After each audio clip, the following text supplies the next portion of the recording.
good or better of a defender than Rudy Gobert is, as more effective or is as effective or more effective than Joker is on offense. He is the best center in the NBA. I don't give a fuck what you say. Justice for the blind, just something that'll find in the rhymes that are coming from my mind. Good morning, everybody. It is August the 8th. Not that matters. Anyway, this is episode 43, I think. I'm losing track again. I caught track for a little bit, and now I've lost track again.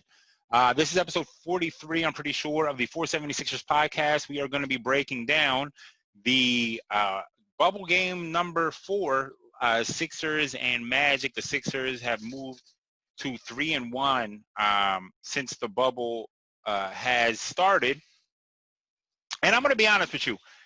There is no way you could have watched last night's game and actually felt good about it. It's a win, so that's a good thing. But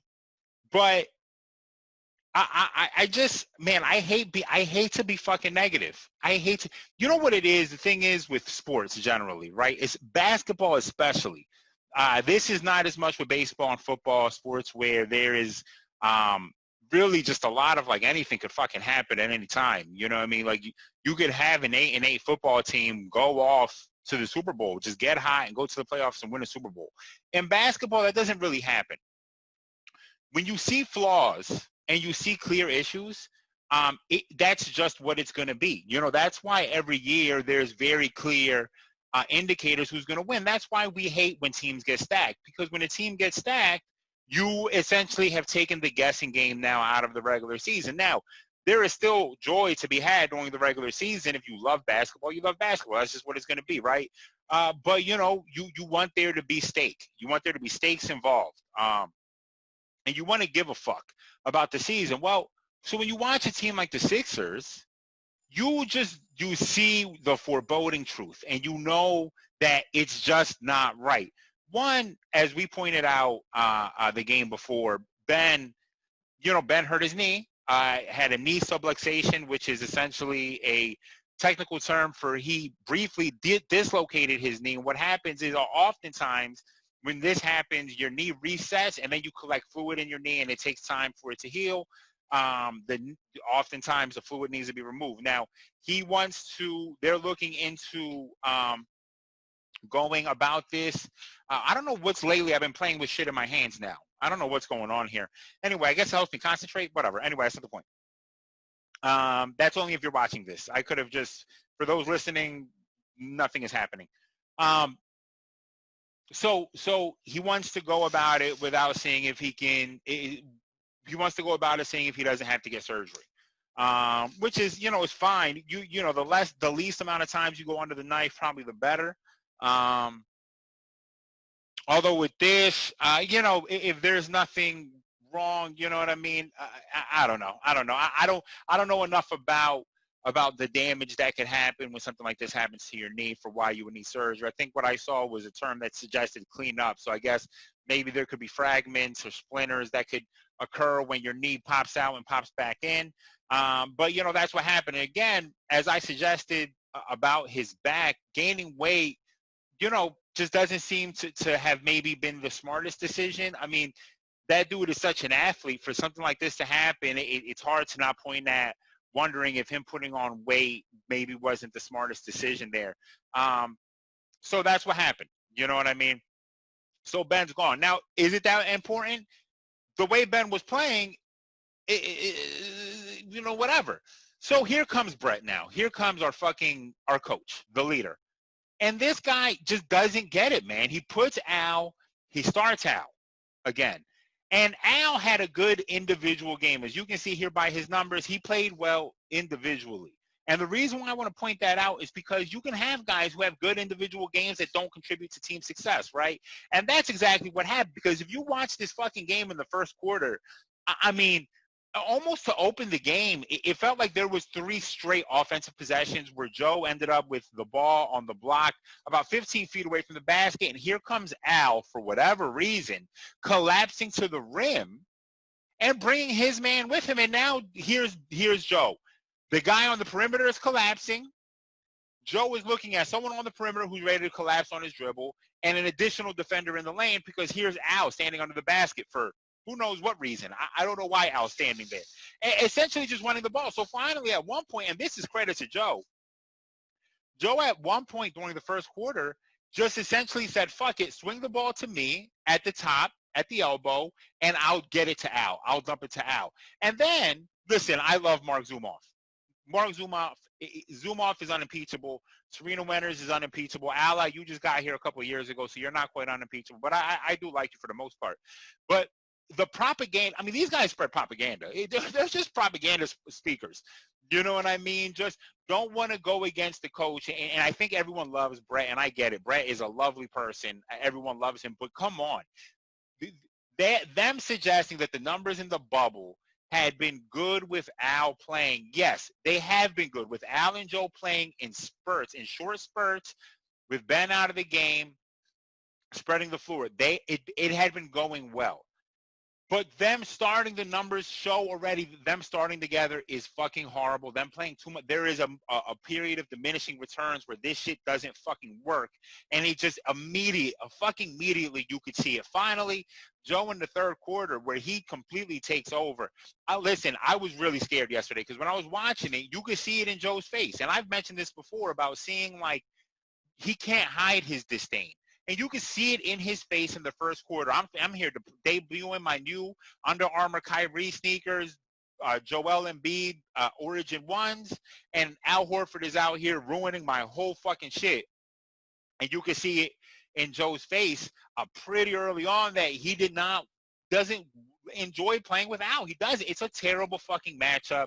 It's just not enough. Why you would go from Ben to Al to start, and then not even spread the floor in that situation. Al is supposed to be, we brought him here because he was one of the better three-point shooters last year. And here's Al collapsing to the rim. For what reason? Why are you doing that? Anyway, third quarter, Joe turns it around and essentially just, again, after getting Al involved, you know what I mean, really gets him involved. He really goes out of his way to keep him involved. But looks out of it. He had 8, I think actually he might have had 6. I meant to grab that stat. I fucked that up. I think he had either 6 or 8 points in the first half. He just looked out of it. And then in the third quarter, absolutely takes over and shows just why he's the fucking best. Listen, Vucevic cannot stop Joe on any day of the week. Vuce needs to grow a foot, and his arms need to grow 2 inches of length, and his feet need to get 3.5 miles per hour faster than they are currently. There's no way that man can guard Joe. There's not a human being on the face of the fucking planet that can guard Joe. Joe can score on Hakeem in his prime. He can score on anyone in his prime when it's going well. And here goes Joe, takes over. Essentially, it's almost like he said, fuck your offense for a second, starts telling everyone coming up the court, you just see him barking orders. Go to that side, go to that side. Al finally picks it up, goes and actually gets to the three-point line on the other side of the court. Joe plants himself, gets position, and starts dominating, starts going to work, goes to the line. I think he goes to the line 9 times in the third quarter. And, finishes 23 and 13, 1 assist. That doesn't even do the justice because he was really, passing the ball well, better than we've seen him pass the ball. He's continuing the ball movement thing, and it's fucking fantastic. But the offense, the other thing too, like, it's just so clear to me, at least, watching the body language of these guys when they're going through the motions and the sets they're running. They don't fucking believe in anything they're doing out there. I mean, you could see it. You can see it. We also got the Joe shrug emoji game back. You know what I mean? I had almost forgotten it happened because for the beginning of the bubble, we had not seen Joe shrug one time at the sideline. Here he goes in the third quarter. He's looking at Ben. Looking at Brett. What the fuck are we? What is this that we're running? Okay, fuck you. Everyone clear out. I'm going to go to work now. But it's just, you can see it in the way they run plays. They're just going through the motions. They're just going through the motions. I don't think they believe in anything. And here goes Steve Clifford just out-coaching Brett up and down the sideline again. The only reason we won this game is because the Sixers are markedly more talented than the Magic are. The Magic, no Aaron Gordon. Not that Aaron Gordon is the end-all, be-all. No Jonathan Isaac. Not that he's the end-all, be-all. But their depth of talent isn't that great. They have a lot of guys. A lot of guys that if you just spread these guys all out among the contenders in the league, they would help these contenders probably get over the hump. But all of these guys together are not going to do that. They're not going to make any of that happen. So you know what I mean? And it's because, and I like Steve Clifford, and there was one play, and the two plays that I'm going to highlight from Steve Clifford. One play in the first quarter, maybe the second quarter, it was definitely in the first half, where they run like a pin down under the basket that ends up getting Joe moved off of Vooch for a second, and they rifle the pass to Vooch. Vooch gets an open layup. And it was just a beautifully designed play. Joe just had no chance of getting there. No chance of getting to Vooch on that play.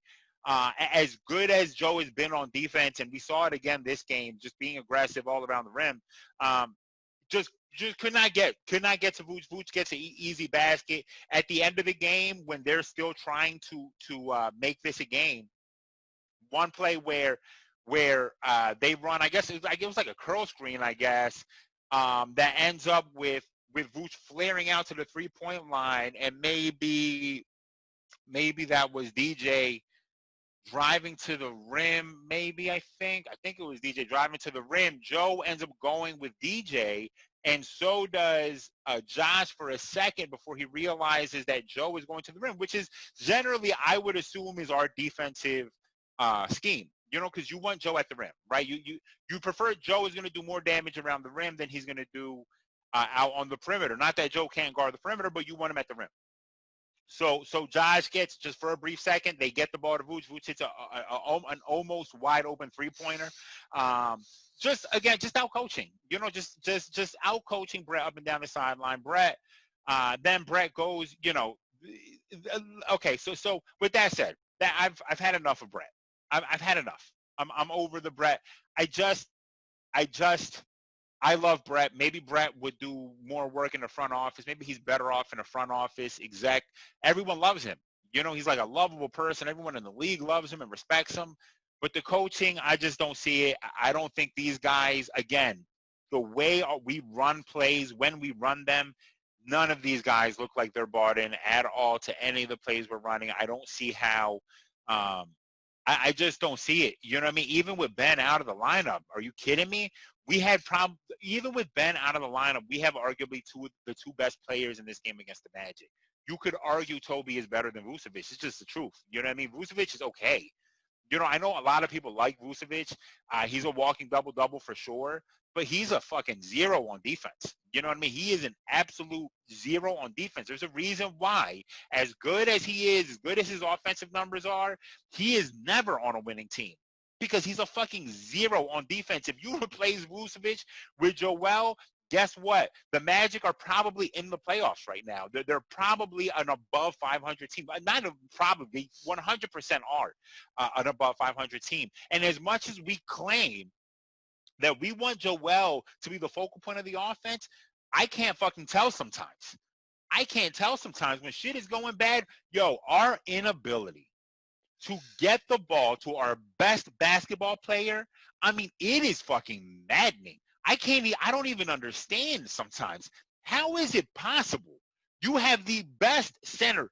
Fuck everything you heard. AD is one.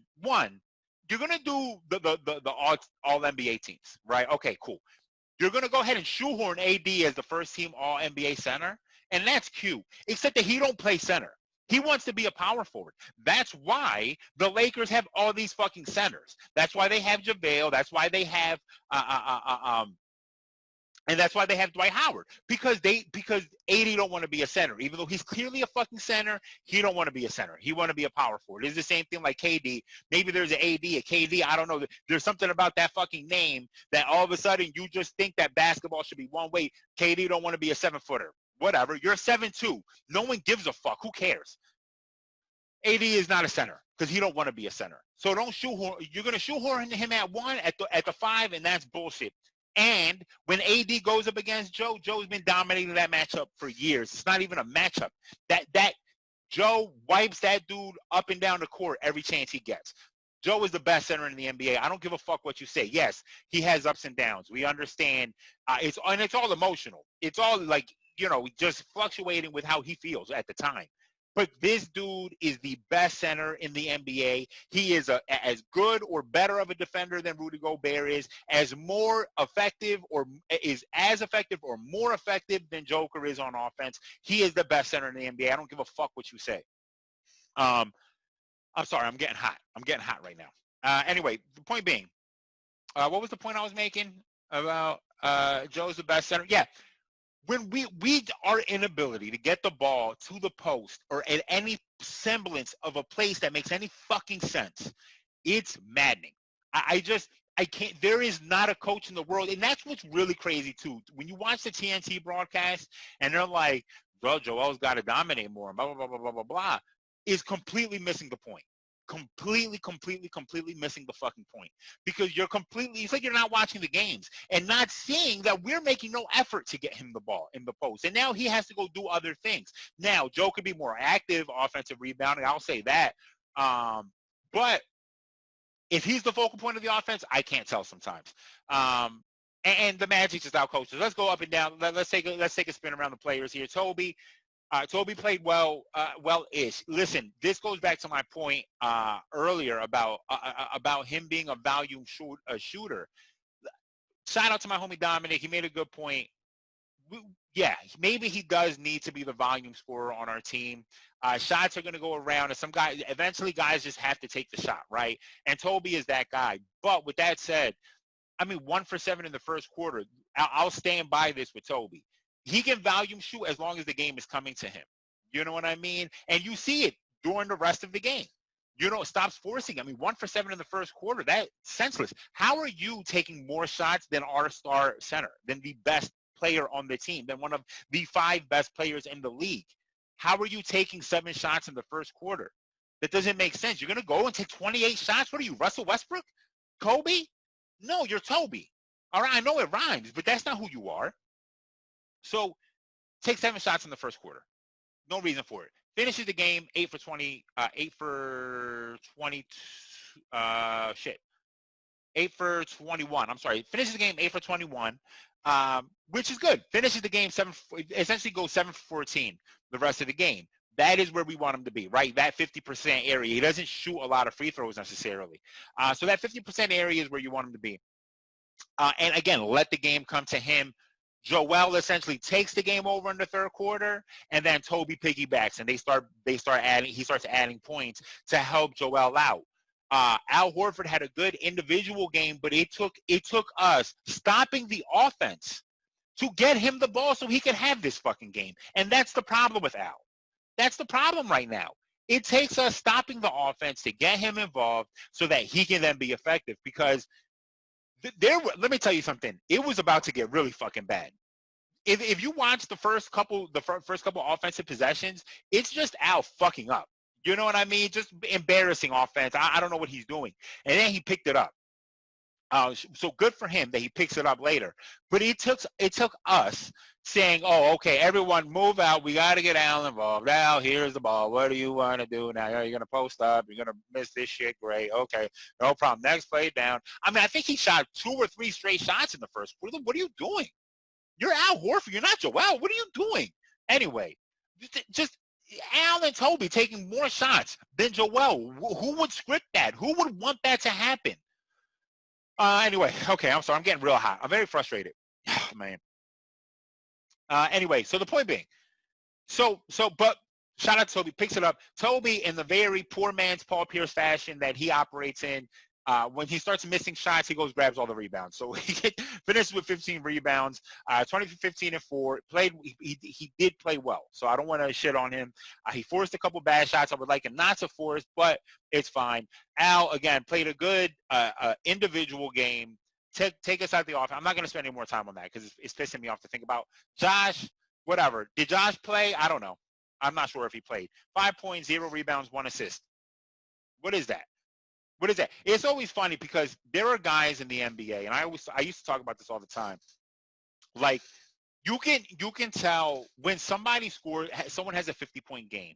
The players who are typically meant to have 50-point games, they've done a bunch of things. It's like 50 points, 6 rebounds, 7 assists, or 50.65, right? Something like that. And then you'll have a guy that's like, like Kevin Martin's a good example of this. Kevin Martin is famous for this. Kevin Martin will go, if you remember Kevin Martin, Kevin Martin of glory on the Sacramento Kings, then ended up on the Rockets, then was involved in the James Harden trade and ended up on the Thunder with KD and Russ. They thought that he would actually they thought that he would help replace James Harden's minutes, and he did. And anyway, that's not the point. Kevin Martin, I'm pretty sure has a 50-point game where he has no other stats. You know what I mean? It's like a 50-point, 0 rebound, 0 assist game. And that's what Josh is here. Except that at some 50 points, it's a 5-point game, and it's just 1 assist and no rebounds. So I don't know what he did. Did he play? I don't remember. He was out there for 34 minutes, apparently. I must have been asleep those 34 minutes. Or it must have been a different 34 minutes than the 48 minutes I watched. Maybe there were 7 other overtimes that happened, and he was just playing alone. Shake, I thought played well. 6 points, 8 assists, 4 rebounds, a couple really heads-up plays. There was that one really good assist to Matisse where, chases a loose ball down, jumps in the air to get it, and immediately launches it up to Matisse. And shout out to Matisse. Matisse is really good at finishing in traffic. That jump stop always works. I mean, he caught that ball in between 2 defenders, comes to a jump stop, dunks it. Great finish by Matisse. Shake, I thought, played well, only plays 25 minutes. Why? Because of the next guy, Alec Burks. Alec Burks is playing out of his mind, but let's understand something here again. Like I've said, Alec Burks doesn't have 2 good games in a row. It's 1 good game, 1 bad game. That's pretty much what it's been in the bubble. So my man just had 22, 4-2. Get ready for a 30-minute performance tomorrow. I won't be surprised if he's starting because that's the Brett Brown special. Brett is now enamored with Alec Burks, I'm sure. He loves a good veteran. You know what I mean? And here comes Alec fooling everybody, about to go 0 for 9 tomorrow in 20 minutes. You know what I mean? Get ready for it. He's shooting lights out right now in the bubble, which is scary because this is green light. This is the green light. And if he has a fucking green light, when it goes bad, it's going to go super bad. Shout out to Jonah Hill. It's going to go all the way super bad right now. You know what I mean? Period, blood on the leg, the whole thing bad. Let's hope he stays hot for the rest of time while he's here. Matisse offensively is struggling, just not offering a lot on offense, and it's a shame. I mean, his defense is so fucking impactful, though. Again, to my point the other day about struggling to have guys like that on the floor when they're not shooting. At least Matisse offers the threat of making a 3-pointer. Andre Roberson, like at his best, which was his worst or whatever you want to say, he offered no threat of any type of thing. Matisse does offer a threat. He can get hot. We've seen him get hot. And his defense is just so damn impactful. I mean, he really he is the reason. Terrence Ross has a 50-point game too. Again, similar, pretty sure it's 50 points and no other stats. And Matisse is the reason why. Terrence Ross is a walking fucking bucket. That dude wakes up and gets, but he wakes up to 15 points by accident. And Matisse just shut that shit all the way down. He has everything to do with that. He had everything to do with why. I don't know what the amount of noise being made by cars on my street right now. It's just amazing. Anyway, Matisse had everything to do with that. We just got to keep Matisse involved. I just don't care. I'd rather see Matisse start than Al Horford, I'll be honest with you. Furkan played 17 minutes. He played okay, had a fucking monster block on Terrence Ross. I don't know where that came from. I mean, I've never seen Furkan jump. I didn't think he could jump, honestly. I really did. I thought even when he would dunk sometimes, it was just his body like a slinky in his waist elongating and him kind of finishing at the rim. But he was unable to actually elevate his torso, like the bottom half of his body. I didn't think he could elevate it. But my man, and Terrence Ross yams on people. And Terrence Ross went up for a 2-handed dunk. Maybe Terrence thought it was going to be sweet. And Furkan said, absolutely not. and he ate that shit. It was an impressive block. He hurt his finger, too. I don't know if it happened in the block, but he hurt his finger at one point, had to go back and get the shit taped up. Didn't do a whole lot on offense. Mike Scott, 9 minutes. He played okay while he was out there. He was aggressive. Mike Scott is always just Mike Scott. That's the one thing about him that I like. Even when he's missing shots, whatever, he's just gonna play defense and try to grab rebounds and do whatever he can do out there. But that's the rundown. I mean, that's the rundown. Again, I just don't know. I don't know what to say about Brett. And I love Brett. I love the guy. I would love to grab a drink with Brett, and one day I'll apologize to his face. I would gladly say, Brett, I'm sorry. And you know more about basketball than me, Brett. Brett has been around. He knows. He's been coached with Popovich, and him and Budenholzer were on Popovich's staff together. You know what I mean? He's seen Tim Duncan up. He's seen all of this history up close, and God bless his soul, man. He is a great human being. I love that man. You know what I mean? But don't fucking coach my team anymore, please. It's really fucking frustrating. It's frustrating. I love you, man. I would fuck somebody up for Brett. I would fight somebody. Whoever. Someone would catch his hands for Brett. I would stand up for him in any situation. Just not for coaching. I would never vote for him for Coach of the Year. We could win 82 games. We could win 84 out of 82 games somehow. Go 84-0. I don't even know how. And I would not vote for him Coach of the Year. It would mean that Joel wins all the MVPs. He wins 2 years worth of MVPs if that happened. So I don't know. We got the Trailblazers tomorrow. The Trailblazers are playing like phenomenally well. You know what I mean? They're a problem. Listen, they're fighting. They're fighting for that 8th seed out west, and that 8th seed out, it's just so wide open. It's crazy. I can't even believe the amount of opportunity they're getting here. The Pelicans losing games. The Grizzlies, they just beat OKC, but they were losing games. They lost Jaren Jackson, which is a shame. I really like that Grizzlies team. If we want to take a spin across around the NBA, we can do that right now. Let me just finish with the Blazers. The Blazers playing really, really well. They're fighting for their playoff hopes, fighting for that play-in game. And listen, Dame is a fucking problem, man. Dame is doing great. Yo, Dame has had 2 double-digit assist games in the bubble so far, and I think both of those, or one of those games he had 42, and one of them he had 30, something like that. I mean, Dame is playing out of his mind. They have the big men to fuck us up. If you think Al Horford's going to go score on Zach Collins, go watch Zach Collins play defense. Zach Collins plays defense like a fucking man possessed, all right? And Al Horford plays offense like a man possessed by bad offensive players, okay? Zach Collins, you know what? They're both possessed by the spirit of Dennis Rodman.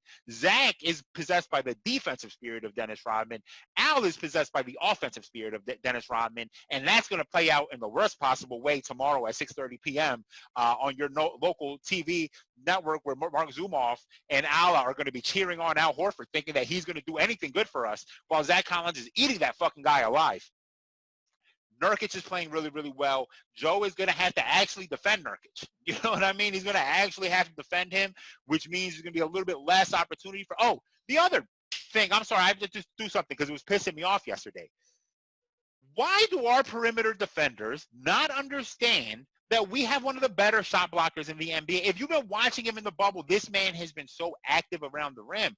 I don't know why – they're fouling so much. Stop fucking fouling. Push it to the help. And if Joe gets into foul trouble, fine. I understand that. But it's early. Let Joe eat these. Joe could have finished with 4 blocks yesterday, 4 or 5 blocks yesterday, easy, on stupid fouls by our perimeter defenders. It just didn't make any sense. Anyway, so Joe's going to have to be the help defense is not going to be as available. So whoever's guarding, it's going to be Josh probably guarding. Dame's going to have his hands. So listen, it don't matter. Dame or CJ, you're going to have your hands full. You know what I mean? And it's going to be Shake or Alec Burks. I'm telling you right now, don't be fucking surprised if Alec Burks ends up in the starting lineup somehow. And if that happens, I may boycott the game tomorrow.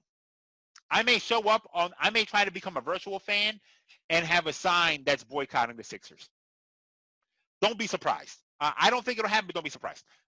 Whoever, whether Shake or Alec, let's say, Josh, these guys are going to have their hands full on the perimeter guarding Dame, guarding CJ. And Melo is playing really, really well. So Toby's going to have Toby and Melo. It's going to be the Spider-Man meme. You know what I mean? The Spider-Man pointing at each other meme. They're going to be pointing at each other the whole game. Melo's playing well. Zach Collins is playing well. They have depth. They have big man depth. It's going to not be an easy game. It's not going to be an easy game.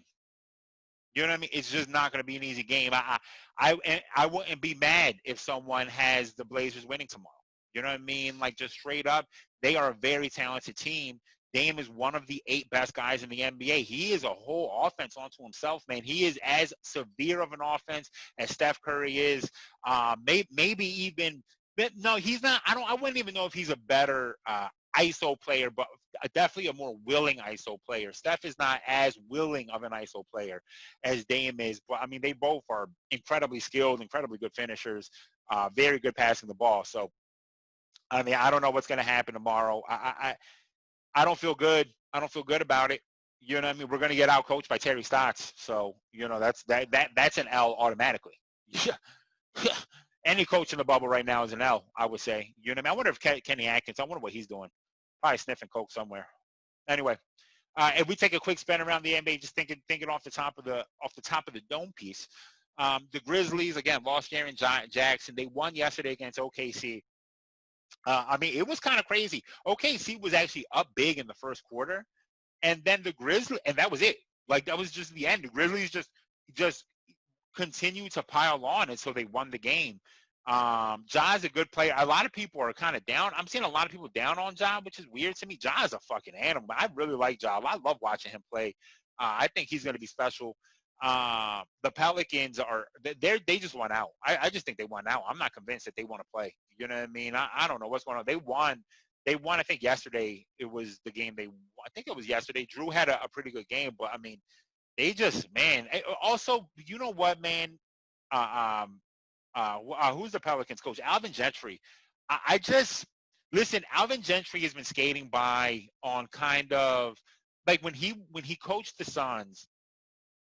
I think people thought he was a lot better than he was, but he was really riding the laurels of Mike D'Antoni. He didn't, because he was the assistant coach on the Suns.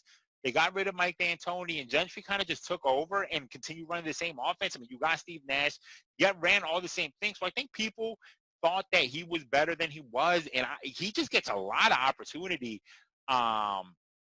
I just don't believe in anything they do there, man. I don't know about Alvin Gentry. You know, it's, again, far be it for me to be calling out coaches or anything like that, because I don't know the game that well, but I just know that when I watch them, man, I don't know what's going on. They have a lot of guys, man. They should just be better. I don't understand it. So that's the Pelicans, Lakers, whatever. The Lakers offense looks like they're kind of the Lakers offense looked like they had a full pizza last night, and then this morning they played. And the reason I'm bringing that up is because that's what happened to me. And you just, you know, look like you're in mud, kind of. But, you know, I don't buy it. You know what I mean? I just don't buy it. I think LeBron is just, they've already secured the 1 seed in the West, which doesn't even fucking really count for anything other than playoff seeding. They're going to have to play, you know, whoever is the 8th seed, but I don't even think that matters that much really for them.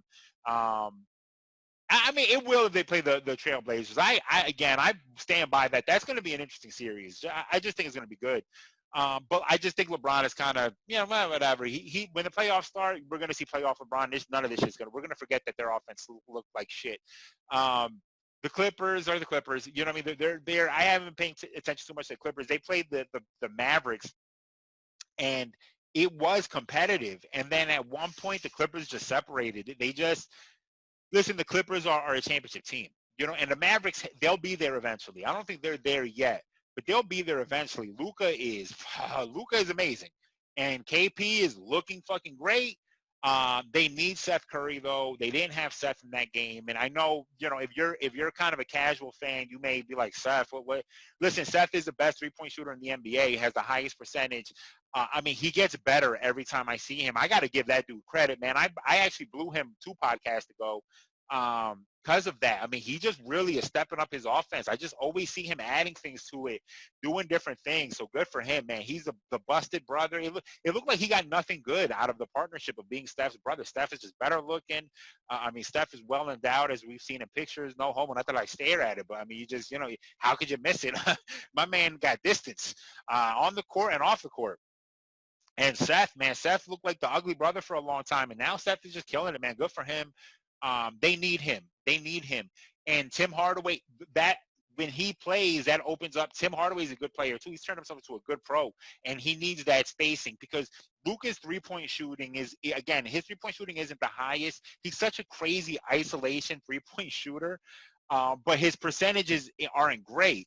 So when Seth is on the court, it opens up for all those ISO guys, which are Luka and Tim Hardaway. It opens up for all those guys to just do more. So, but you know, Kawhi is Kawhi, man. And when it came down to the stretch, it was the Kawhi show, as it always is. Kawhi is something you bet on.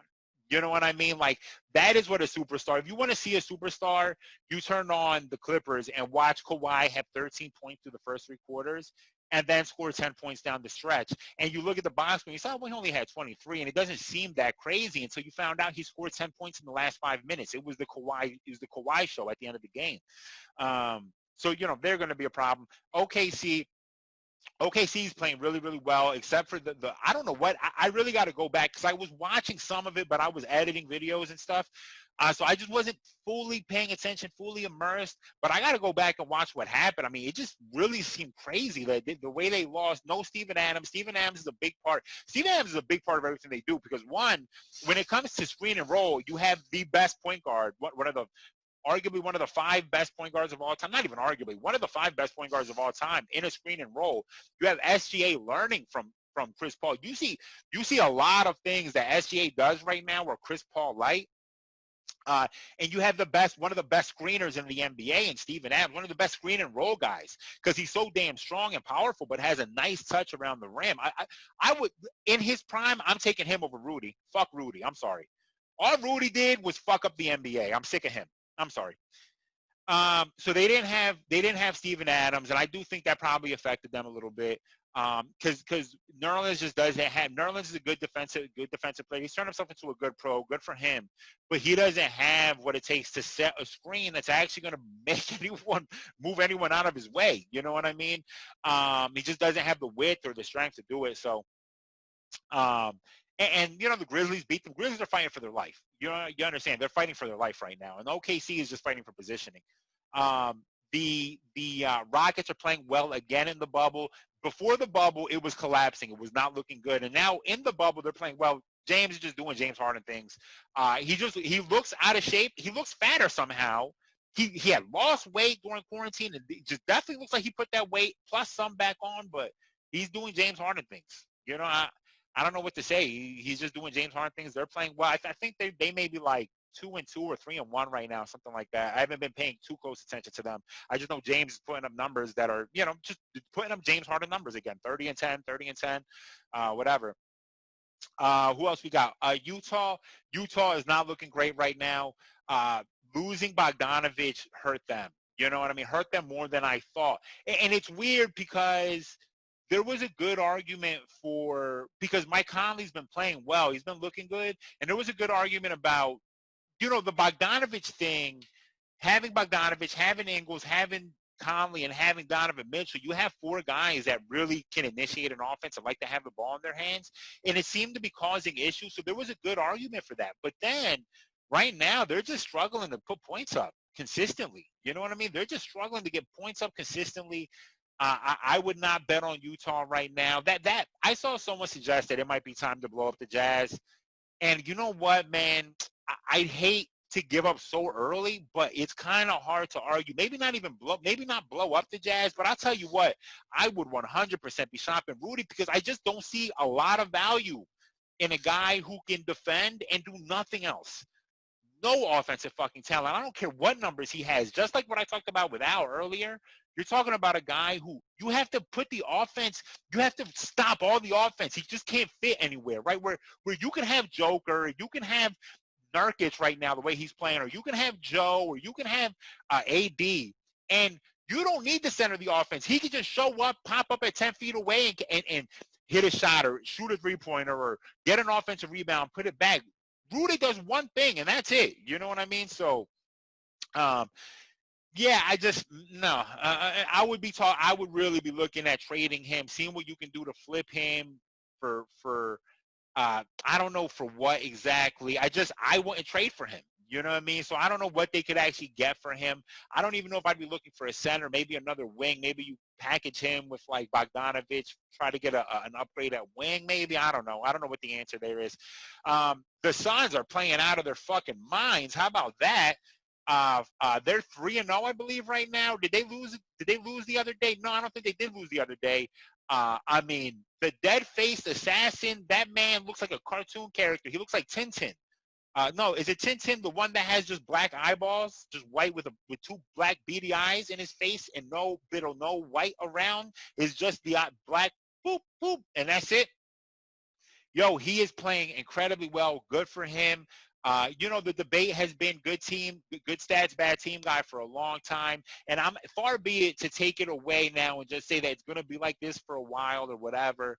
But they're playing really, really well, man. They beat the Clippers legitimately. I mean, it was a crazy game. The Clippers were coming back, and then all of a sudden, Devin said, no, fuck no. And then Devin hit that game winner, and it was a crazy game winner. I mean, that play was incredible to watch live. Like, he drives, Kawhi collapses. He ends up taking a little spin back out.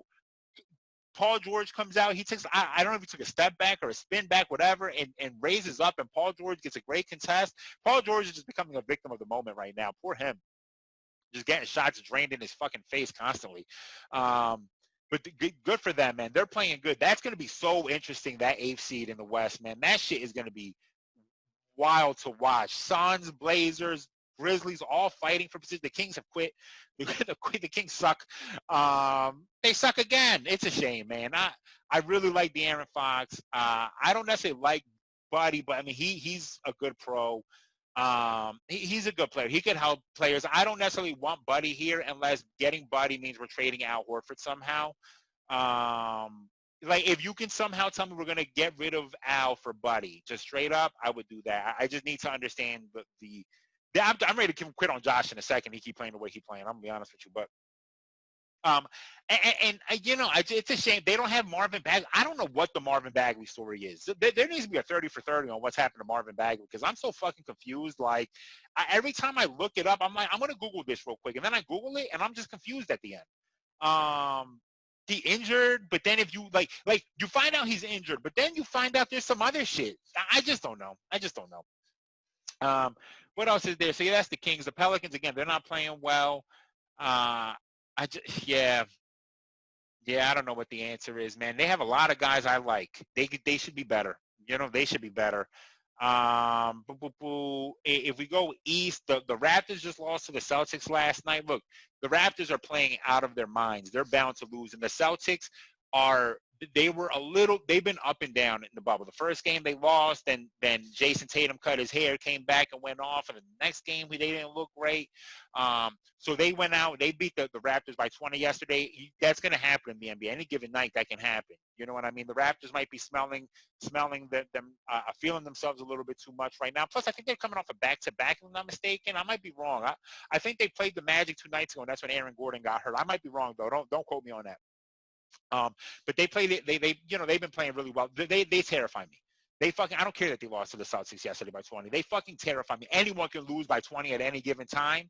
There's a difference between when the Kings lose by 20 and when the Raptors lose by 20. The Kings lose by 20, and it's like, fuck this team. Trade this team. The Raptors lose by 20 any given Sunday. No big deal. They terrify me. The Celtics, I don't want no problems with. They're a terrible matchup for the Celtics, though. But if we start Al Horford's finna get ran the fuck out of that gym by Tatum or Jalen, whoever the fuck they think he's going to have to guard. They need to – I don't want to go back on this. I'm not going to talk about the Sixers anymore. We already know what the deal is with them. I don't want any smoke with the Celtics. I don't – one, Brad Stevens finna just coach – oh, I don't want to talk about the Sixers anymore. It's making me sad. The Celtics are good. You know what I mean? They're good. They're fine. The Raptors just – defensive havocs. The Celtics make me sad because Jalen and Jason love each other so much. Every time I see their interactions, they're like best buds. They're brothers. They're fucking great together. They love each other. You know what I mean? They love each other. They're like just causing havoc on defense and then hugging each other at the end. You know what I mean? Because they're so happy about this defense they play. This possession makes me so goddamn sad. And we're going to have to deal with them for like 15 years. They're not, neither one of those dudes is going anywhere. And that makes me sad. The Celtics are a problem. The Raptors are a problem. Who else is there? The Pacers. Well, TJ is going to score 70 on us next time he sees us. TJ might set the record. If we play them in a playoff series, TJ is going to set the record for most points scored in a playoff. So he's going to beat Jordan's record. Yeah, you know, that's going to make me say it's going to be one of the more disappointing stats. And I mean, who has the most points in a playoff series? TJ. Who's TJ Warren? Who's that? I don't know. They have TJ McConnell and TJ Warren. Did both TJ score all of these points combined? Maybe.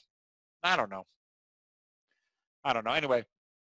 Pacers up and down again. Malcolm Brogdon's playing really, really well. They actually, I think they're 3-1. I might be wrong. They got T.J. Warren got shut down by the Suns. You know what I mean? The Suns are just on a hot streak. So T.J. Warren just ended up getting shut down by them.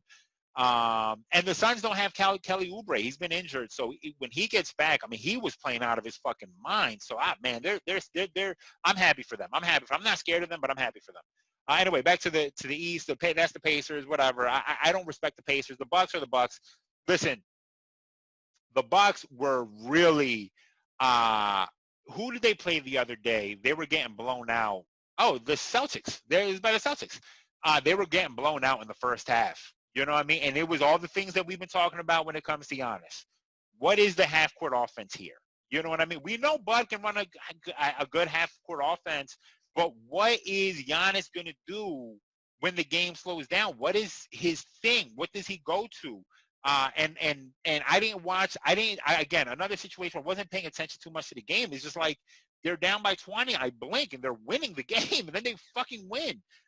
So, you know, the thing about the Bucks that is scary, regardless if you can stop their offense, their defense is fantastic. They have plus defenders at every single position. I never believed in Eric Bledsoe as a defender personally, but he was on an all-defensive team last year. So you're marching out Eric Bledsoe, Chris Middleton, who's an all-defensive player, Giannis, who's going to be Defensive Player of the Year this year, in my opinion, Wes Matthews, who's always been a very good defensive player, and Brook Lopez, who's a good defensive player and a good rim protector. If you might be able to stop them from scoring, but how are you going to score on them is going to be the next question. And it's the same thing with the Raptors. The Raptors have their offense. I just like how their offense runs better than the Bucks, if I'm being honest. But it's a scary situation. It's really a scary. It's scary. We cannot beat those teams. We can't. Not this way. Not with our shit offense right now. We can't beat those teams. We're going to go into those series with arguably the best player in all of these series. You know what I mean? Except if you have Giannis in front of Joe, completely fair. Joe is one of the – I am so high on how good Joe is, and I know how good he fucking is. He could be the best player in the NBA. You know what I mean? But, you know, God damn it, Joe. Anyway, it's not your fault. It ain't your fault. Did I do that? That's not the words. It ain't my fault. That was Mystical. Shout out to Mystical. I don't know where he is. He might be in jail, I think, actually. Oh, I think he is in jail, and I think it's a very disturbing reason. Never mind. No shout out to Mystical. I take that back.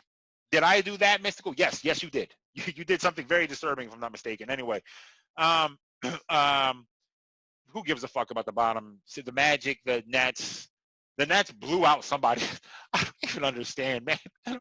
Did Jacques Vaughn become a good coach all of a sudden? I'm so confused by that. He showed no life of coaching, and they blew out somebody yesterday. I can't remember who. Someone like respectable. Damn, who was it? Shit, I can't remember who. They blew somebody out yesterday. The Heat. Listen, I'm not necessarily scared of the Heat. Oh, no, it was the Heat. I'm sorry, it wasn't the Celtics. It was the Heat. The Heat were blowing out the Bucks, and then the Bucks came back and beat them. I'm sorry. I'm not necessarily scared of the Heat, but I am a little bit scared of the Heat. The Tyler Hero, Duncan Robinson thing is kind of worrisome. You know what I mean? And if it's not this year that we're worried about them, it's going to be next year. Because as they progress and get better as pros, I mean, you got to be worried. These dudes, man, I thought it was a joke. When Iggy said the thing about the best shooter I've ever played with is Duncan Robinson, and it is a joke. Let's be clear. It's Clay or Steph. You can pick either or of them. Those are the two best shooters you played with. However, watching Duncan play and watching Tyler Hero play, I can see a world one day where these dudes are fighting for a three-point record. Fighting to beat Steph or James Harden. I think James Harden finished with the three-pointer. He shoots so many goddamn three-pointers a game. It's insane. I could see them competing for that three-point record. I really wouldn't be surprised, as sacrilegious as that sounds to say now. But I'm not worried about the Heat. I'm really not. I mean, I should be, because, again, they're going to outcoach us off the bat. That's an automatic L.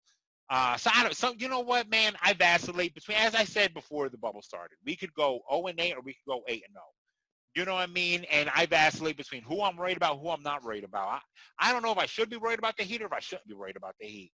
And I even believe that without Ben, man. That's how talented and deep our team is supposed to fucking be on paper. Oh, Brett. Anyway, I'm done. Anyone I'm missing? I know I'm missing some teams. I just can't think of them right now. I mean, I'm just doing this off the top. You know what I mean? Off the dome. Oh, the Nuggets. Yo, MPJ, man. Aside from him thinking that the coronavirus is made up or was a government thing, other than his conspiracy theories things, my man is balling. You know what I mean? He is a good player. And I said this at the beginning of the year, that he was really going to be a key to them. You know what I mean? They have a lot of injuries right now. I'm not exactly sure, because I've been kind of paying attention to it, but a little bit secluded from what's going on with them. They've been playing all their games so far essentially without Jamal Murray, without Gary Harris, who's been playing like shit anyway, without Paul Millsap. So I'm not exactly sure what's going on with these guys, but that team healthy is wild deep. That's what she said, is wild deep. Like, they got mad dudes up and down that roster who can get buckets. Bo looks good, man. He looks like a really good player. I know people want to try to pour water on the Heat. I get it. You know what I mean? He's young and he's new. I understand. But he has things that he shows that's like, yo, how is this dude doing these things, man? And it might be the exact shot blocker you want around Joker, because what Joker does well, he's not the best defender. But I think KOC, Kevin O'Connor, did a piece about how, while Joker's not the best defender, his IQ allows him to affect things another way. He may not get all the blocks, but if you try to hit him with a move or drive by him, he ends up getting his hands in, hitting a lot of balls, doing things like that. Well, when you do stuff like that to offensive players, it slows down the offense by a tick. So when a guy is driving and has to shield the ball away from that and goes up to finish, it gives a guy like Bol, who's aggressive, time to collapse and eat everything around the rim. So that's going to be interesting to see. Jeremy Grant, who's developed into a great pro, I like him a lot. Man, they got a lot of guys, and MPJ is balling right now. 30-10 the first two games in the bubble.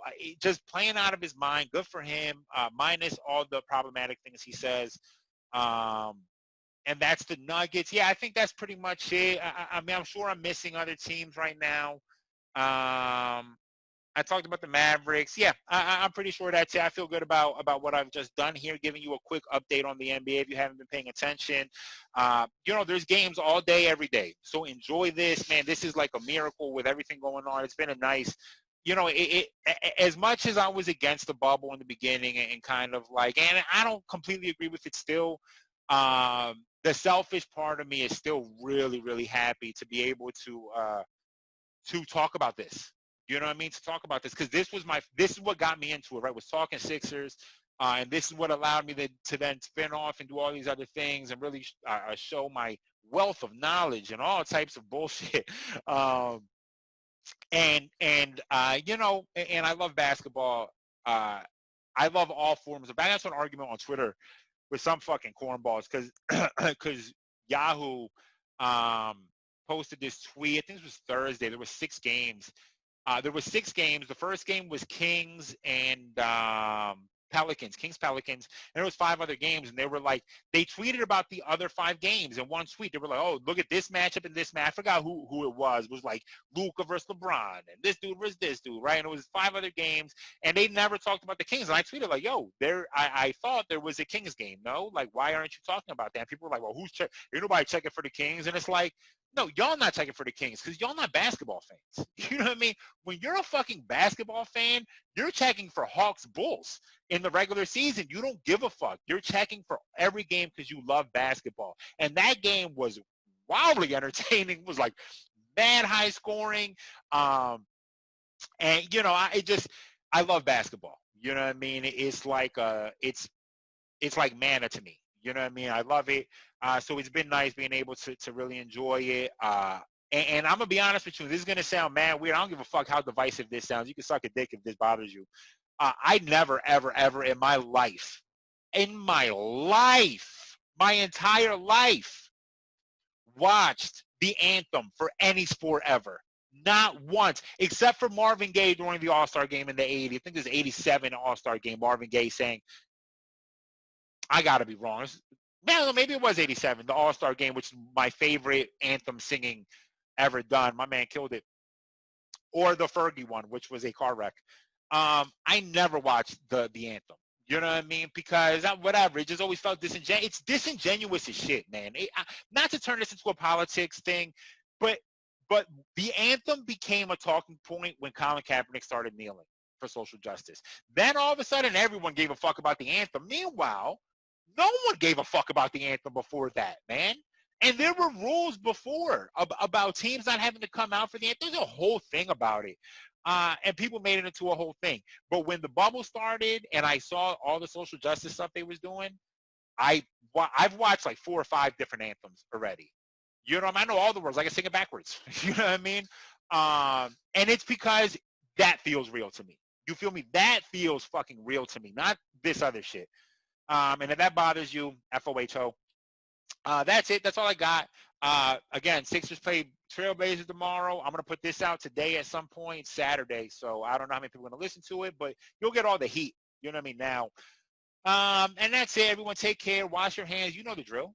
You know the drill. I do this every episode, right? Wash your stupid fucking hands. I'm going to do this when the coronavirus is dead and gone. Wash your fucking hands. Please, you disgusting. I saw dudes at the gym, and I used to shame them a little bit. Like I would tell everyone at the gym on the little, that dude right here, he don't wash his hands in the bathroom, man. Just be careful. If you go on a machine after him, wash that shit because he don't wash his fucking hands, and I don't give a fuck. Wash your hands. Wear a mask.